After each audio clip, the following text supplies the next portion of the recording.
Bucku 2, The Familiars. A sturdy, cool breeze drifts through the alleyway. Crushed autumn leaves line a cast iron pan.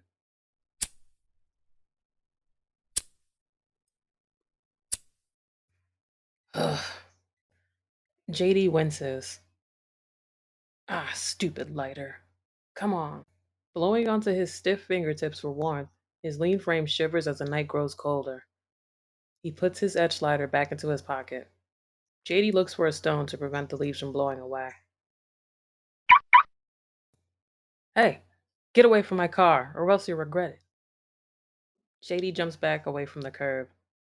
After a few moments, JD realizes the ignorant guy is none other than renowned tech engineer Peyton Miles, famously known for his innovations in public safety and infrastructure. But his public perception has always been positive. I told you to back off. Why are you still hanging around, you bum? Peyton walks closer to JD.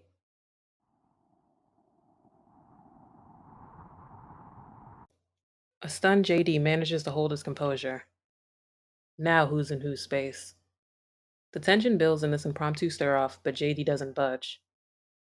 Huh, you're real brave. I'll give you that. It's a shame you ended up in the streets. Peyton pulls out a $100 bill and forcefully taps it against JD's tattered knitted hat.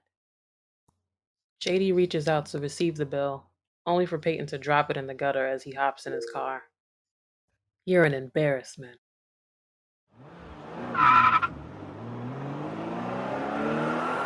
JD shrugs and shakes his head before securing the money into his pocket.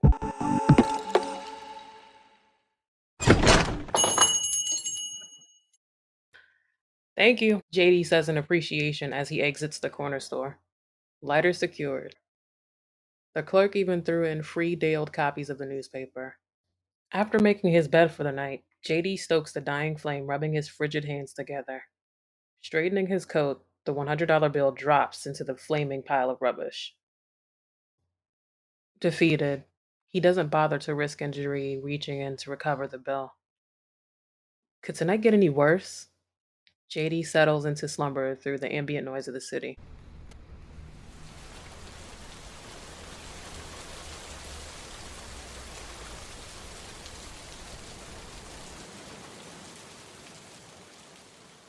There's always tomorrow. Wake up, genius. It's time to start your day. 10 more minutes, Vana. Peyton rolled back over in his bed. Vana is Peyton's first successful invention promoting lifestyle balance for everyone's day to day. Vana stands for Voice Activated Nurturing Assistant.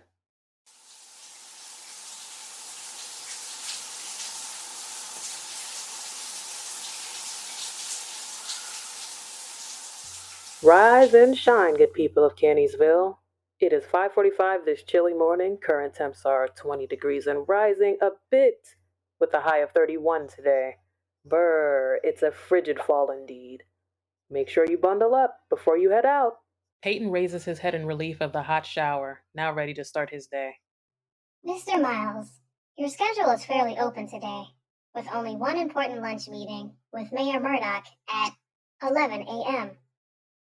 I made reservations at Amore Cafe, so you're all set. Isn't Amore Cafe a bit romantic for a meeting with the mayor? I don't want to give the wrong impression. Not in my opinion. Besides, they have the cheapest prices, and we know how you are with. Enough, Anna. That works for me. Peyton arrives at his office and dives right into finalizing paperwork for his latest project, a community center for the people by a person of the community. The state of the art facility will provide shelter, on site training, and resources for needy residents of the street, he liked to call them.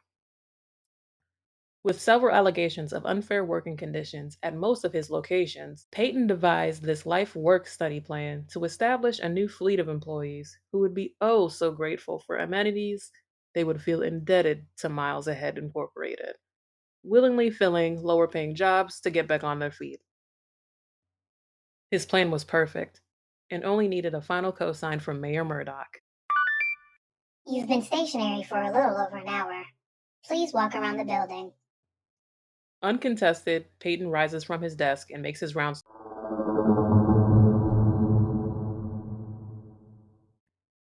That'll be 5.49. The perky barista slides a tall cup of coffee across the counter. Ha, I don't remember it being that expensive. JD says, searching for his wallet with a smile. The unmoved barista stares back as her anxiety grows for the morning rush line. JD turns his pockets out, only for a moth to fly out. You've got to be kidding me. Here, we're together. Please add oatmeal and some fruit to our order. Anything else? A stunned JD manages to say, Yes, but you don't have to, Your Honor, Ma'am, Mayor Murdoch, but you can call me Mona. She reaches out to shake his hand. I'm JD. Very pleased to meet you. I can't thank you enough. JD grabs the tray away from the barista. Oh, so we're thoroughly breaking bread now. Well, I'm free until 11. Let's sit by the window. Despite JD having to return to his rush hour commute into the alley, he obliged the sit down breakfast. It's been a while.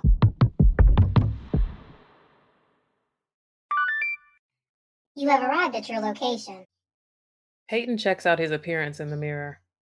I haven't been here in so long, I don't even know what I want. I don't have the taste buds to tell you, but according to reviews, you have to try the arancini and cacio e pepe. Buon appetito. It's 15 minutes past our meeting, and I'm getting hungry. The air is filled with the authentic smell of fresh ingredients. If this is a test, I'm gonna fail if she doesn't make it here. A hurried Mayor Murdoch pops up just in time. Apologies for my tardiness. I had a morning meeting that ran over longer than expected. I hope you already ordered. I'm actually surprised you stuck around. I know you're busy running the city, and I'm starving. Are you ready to order?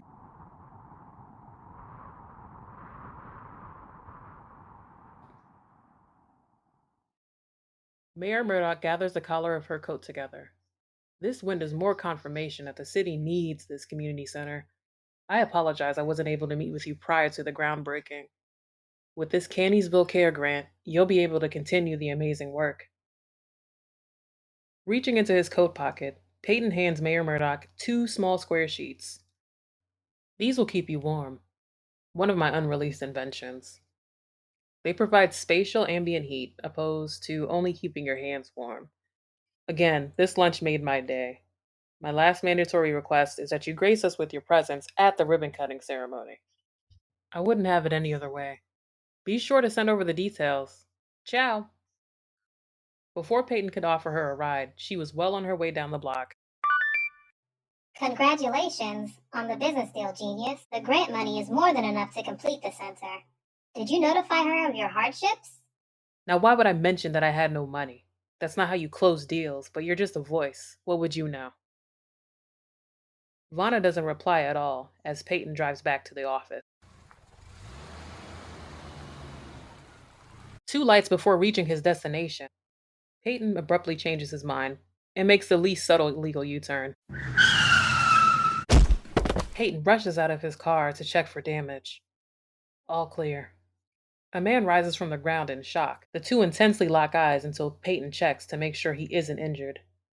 The alarmed man retreats and runs off in a hurry without a word. Peyton kicks a stone as he gets back into the car. Did he throw this at me? I've got to get out of here. It could have been worse.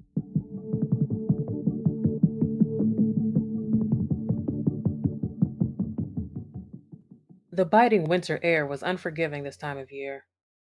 What looked like the entire city of Cannysville was in attendance for the Justice Divinity Community Haven ribbon cutting ceremony. The facility was already at full capacity with needy residents. Peyton proudly looked around as his work was just beginning. His moment of acceptance was abruptly cut short by three taps on his shoulder. A solid fist knocks Peyton down so fast he doesn't recall hitting the ground. After a moment, his head stops spinning and the entire outdoor garden sanctuary is on fire. Holding his jaw, writhing in pain, and stumbling against the crowd, he notices a man ahead of him doing the same.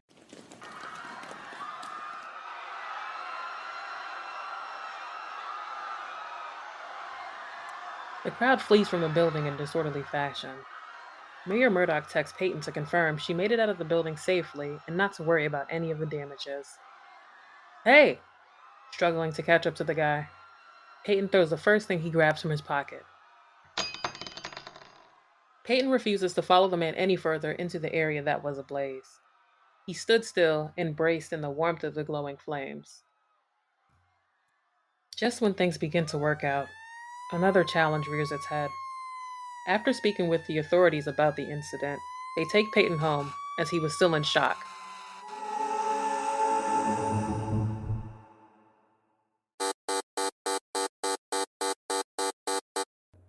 A heartwarming display of humanitarianism at the Justice Divinity Community Haven was devastated by an arson attempt and assault.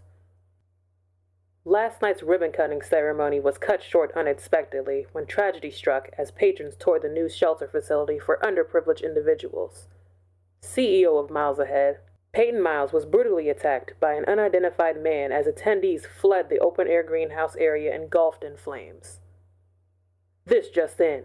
Sadly, there was one casualty who remains unidentified as the forensic fire investigation is underway. Examiners recovered a monogrammed lighter on the scene with the initials JD. Investigators are looking for leads with the community and encourage the public to call 1-877-500-784. Unknown user. Please verify identity.